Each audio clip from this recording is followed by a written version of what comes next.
Begin by opening the Silhouette Studio Design Store. The first step is to ensure that the grid is showing. To change the size of the paper that you will be cutting, locate the piece of paper with arrows on it. If you're using a full 12 by 12 sheet, you can change the dimensions here.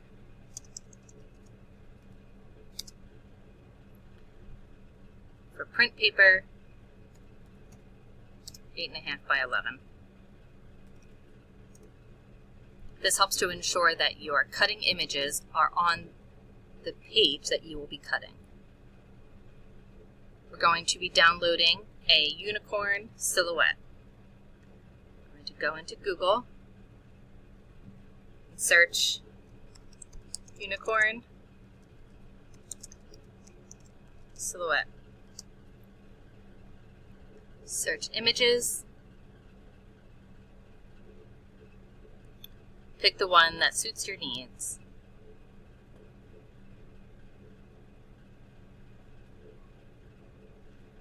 Save picture as. I like to put it on the desktop so it's easy to locate.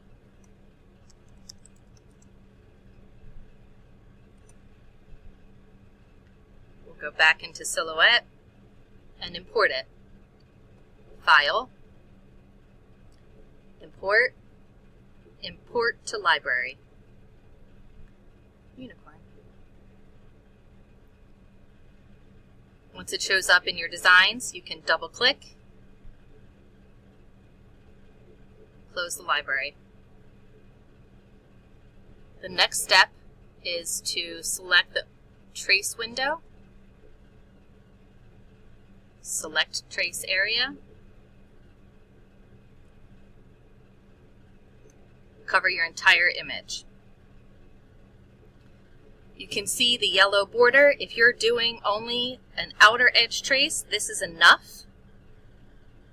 If there were blank spots, say there was an eye cut out, you want to increase the high pass filter to fill in all the areas that are black.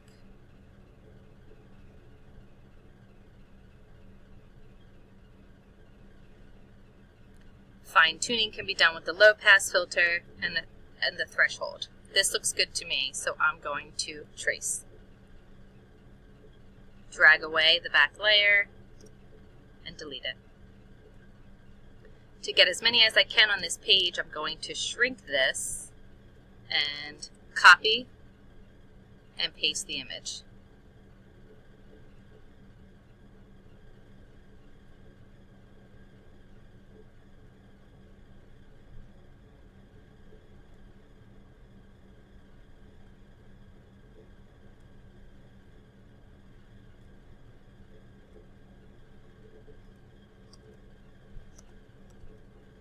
Again, copy and paste a couple more to fill the entire page to not waste the paper.